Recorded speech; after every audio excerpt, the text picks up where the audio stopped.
आपका अपने YouTube channel Prajapati digital India में बहुत बहुत स्वागत है। दोस्तों, मध्य प्रदेश सरकार ने अब शिक्षकों के लिए बड़ी घोषणा की है। जो अतिथि शिक्षक हैं उनके लिए मुख्यमंत्री शिवराज सिंह चौहान ने 2 सितंबर 2023 को लाल परेड ग्राउंड में बड़ी घोषणा की है। तो आइए दोस्तों, हम सुनाते हैं शिवराज सिंह चौहान जी ने क्या घोषणा की है। हमारे महामंत्री आदरणीय श्री मधुकर सांवले जी,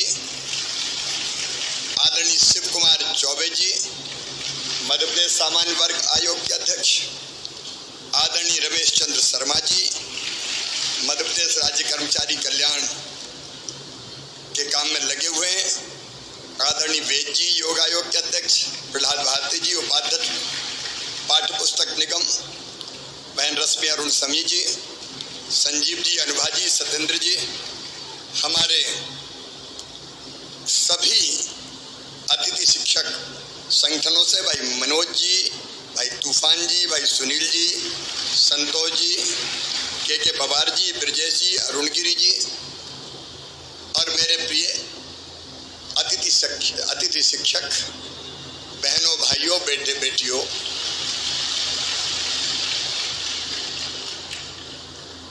पिछली सरकार ने शिक्षा की व्यवस्था ठीक करने के लिए उठाए थे और एक अधकचरी व्यवस्था हो गई थी। गुरुजी, शिक्षाकर्मी, बाद में अतिथि शिक्षक, और इनकी जिंदगी अगर देखें तो ऐसे अनिश्चितता के भंवर में फंस गई थी कि करें तो क्या करें इतने साल पढ़ाने के बाद। मैं एक आपके योगदान को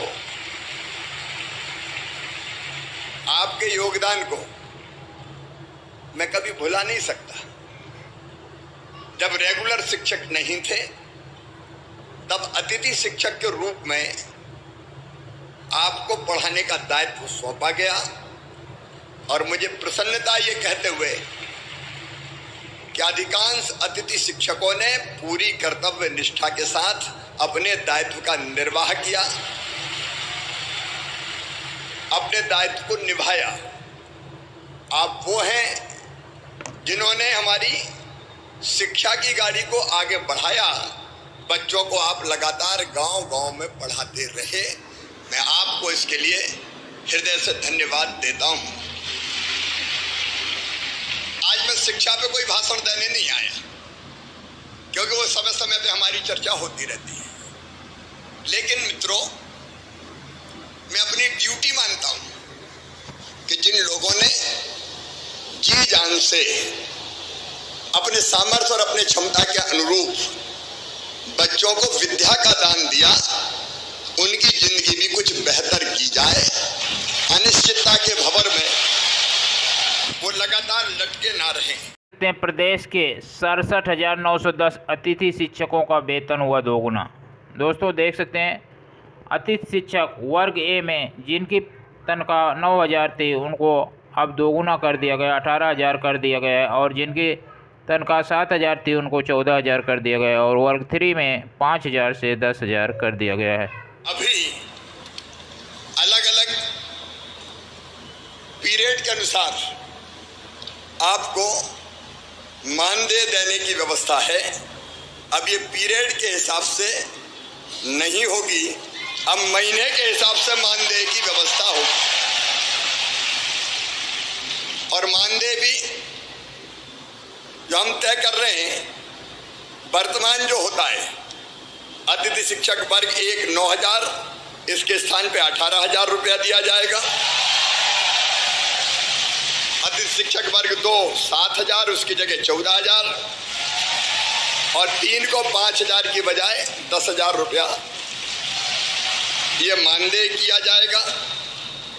और अभी शायद हर महीने करते हैं अनुबंध, क्या करते हैं साल का, तो अब बीच में कोई भी गैप नहीं होगा। एक बार अनुबंध हो गया तो पूरे साल चलेगा, क्योंकि कुछ समय पढ़ाए वो उस समय करें क्या, आखिर उनकी भी तो जिंदगी का सवाल है।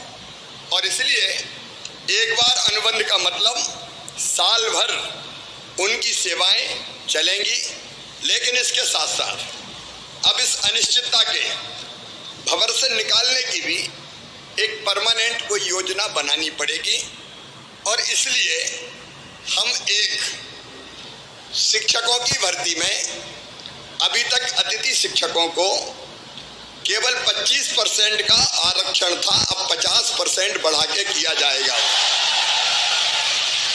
क्योंकि जो पढ़ा रहे हैं, जो अनुभवी है, वर्षों का व्यवहारिक ज्ञान जिनको है, अगर वो भर्ती होंगे तो मैं समझता हूं कि वो बेहतर ढंग से बच्चों को पढ़ा सकेंगे, बेहतर ढंग से बच्चों को पढ़ा सकेंगे।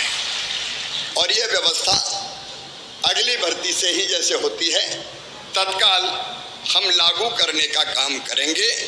और अतिथि शिक्षकों को उच्च शिक्षा विभाग के अनुसार प्रतिवर्ष 4 और अधिकतम 20 अंक बोनस के रूप में ये प्रदान किए जाएंगे, ताकि अधिकतम उनका चयन हो सके, उनका सिलेक्शन हो सके। आप पढ़ाने का काम कर रहे हैं, लेकिन पूरे मान और सम्मान के साथ पढ़ाएं। एक मैं ये भी तय कर दूंगा कि जैसे नियमित पढ़ाने वालों को वेतन मिलता है, अब चूंकि वेतन तय हो गया है, मानदेय तय हो गया है, इसलिए निश्चित महीने की 1 तारीख, 1 या 2, 3, 4 जो भी होती है, उसमें सबको मानदेय मिल जाए, भटकना ना पड़े, परेशान ना होना पड़े, ताकि इनके घर की गाड़ी भी चल सके, परिवार को भी ये ढंग से देखने का काम कर सके। और गुरुजियों की तरह एक योजना बनाऊंगा कि जिसमें पात्रता परीक्षा लेके भी हम अतिथि शिक्षकों को नियमित करने की दिशा में आगे बढ़ सकें। जब गुरुजी के लिए किया है तो उनके लिए भी हम सोच सकते हैं। केवल जो आरटीए के अंदर, आपको पता है शिक्षा का जो कानून है आरटीई, उसके अंतर्गत डीएड बीएड वाली जो बाध्यताएं हैं वो हम रिलैक्स नहीं कर सकते, क्योंकि वो केंद्रीय कानून है। लेकिन उसको छोड़ के मेरी इच्छा है कि तुम सब नियमित हो जाओ, ढंग से पढ़ाओ, बच्चों को भी ठीक से पढ़ाओ, और बच्चों के साथ साथ अपने परिवार का भी आप ध्यान रख पाए। आपने इतने दिन में जहां गया बहुत अनुशासित तरीके से अपनी बात रखने का काम किया। मैं जहां जाता था मेरे अतिथि शिक्षक मित्र मिलते थे और बड़े अनुशासित ढंग से अपनी बात करते थे। मेरी आपसे इतनी अपील है कि मैं आपकी चिंता करूंगा, भारतीय जनता पार्टी की सरकार आपकी पूरी चिंता करेगी, आपकी जिंदगी अनिश्चित हम नहीं रहने देंगे। शिवराज सिंह चौहान ने बताया कि अतिथि शिक्षकों को अब परमानेंट भी किया जाएगा, उसके बारे में भी विचार किया जा रहा है। तो दोस्तों, ये अतिथि शिक्षकों के लिए बहुत बड़ी खुशखबरी है और उनके तनख्वाह में भी बढ़ोतरी कर दी गई है। धन्यवाद।